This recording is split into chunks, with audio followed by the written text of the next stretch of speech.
What is up, guys? Welcome back to another video, and today I'm going to be going over how good a console-priced PC is. Now, I know it's just after Christmas, so a lot of you guys have gotten Christmas money, and you may be looking into getting a new PC for your setup, or just want to get into PC gaming. Now, the PC that we're going to be looking at is the Skytech Shadow gaming computer, and I bought this for $550 back in July, and I've had a lot of experience with it in gaming and just seeing what it can run in general.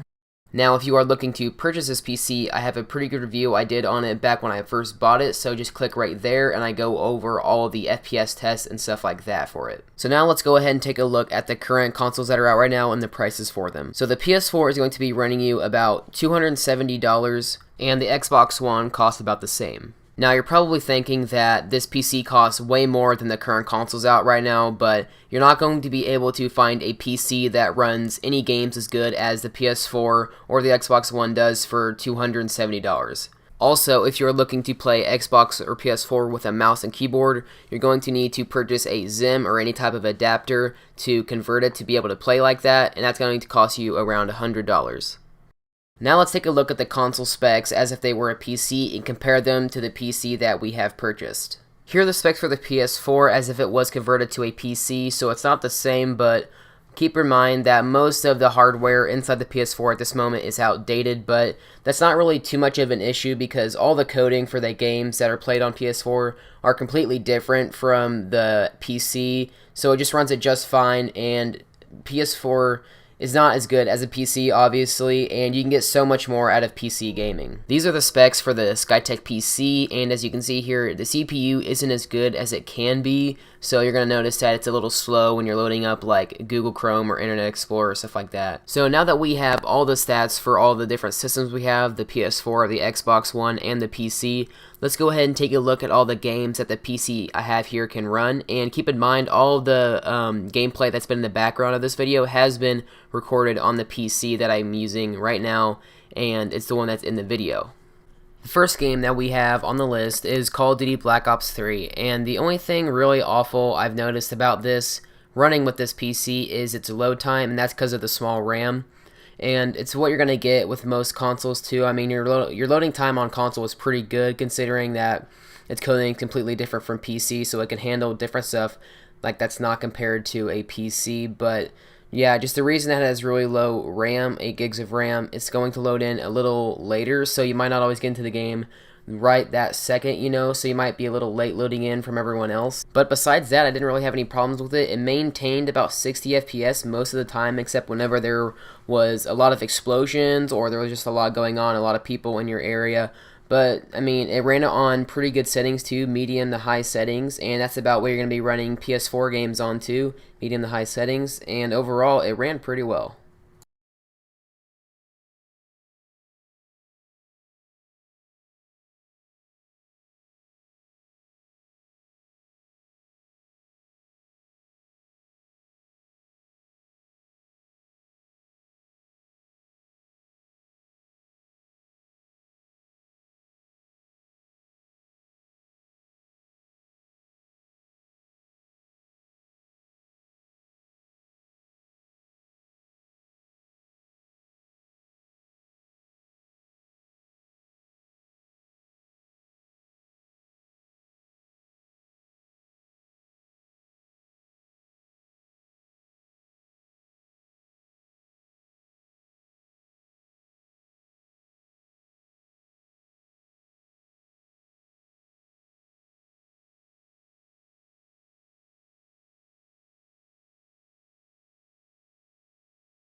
Our next game we have is Battlefield 4, and as with Black Ops 3, the loading time is going to be a little bit bad just because of the RAM again, but other than that, I mean, the FPS is very, very good on it.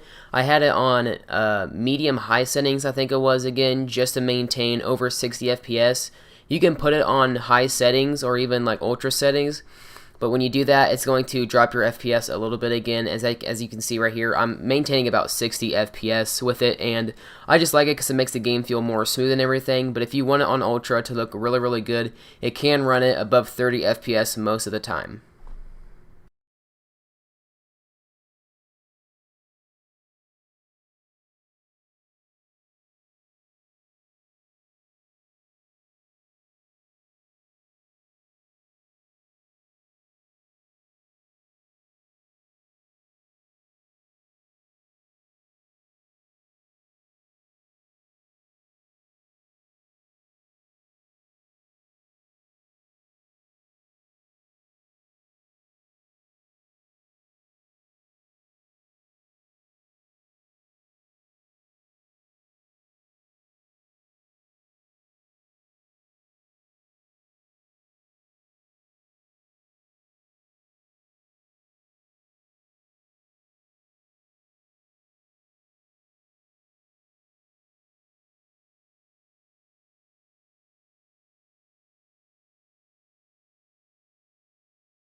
The next game is Minecraft, and this it actually runs very well, and this is on ultra settings, and it runs it at about 180 FPS depending on how much your stuff you have in your world. Like if your world is packed or if you're on a server, it's going to run it at about 80, almost about 100 FPS. So when there's like a ton of people, a ton of buildings, and a ton of stuff to load in and everything. But if you're just playing on your survival world, or if you're loading in chunks, as you can see here, I'm loading in a bunch of chunks, so it's running at about 50 FPS when it's slowing down. But once everything is loaded in, it's going to run it very good. But one thing that I forgot to mention is that I'm recording with an Elgato, so it is slowing down the frame rate just a tad, probably about by 30 FPS. So just remember that all the frame rate on here is a little bit slower than what it actually run at.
Our last game we have is Fallout 4, and this is where the PC actually starts to get a little maxed out on what it can handle, because Fallout 4 is truly a really big game, and even the PS4 and Xbox One do have troubles running it. Like I have noticed frame rate drops quite a bit whenever you're playing it on PS4, especially when you have a lot of stuff built inside of your base and stuff like that. It can drop down to like below 15 FPS. But as you can see here, the FPS on it is about 40 FPS, and it's not great, but it's still playable. You know, it's not like awful. You can't really tell how choppy it is unless you are really used to just insane frame rate. But I honestly don't mind it that much, and I am recording again, so when you are running it, this is about medium settings, medium to low settings, I'm pretty sure. So if you want it higher, you can put it higher, but it's gonna like really affect your frame rate. I mean, when you are at high settings, it runs it at like 15 or something stupid like that. So keep it low, or else your frame rate is just going to be terrible.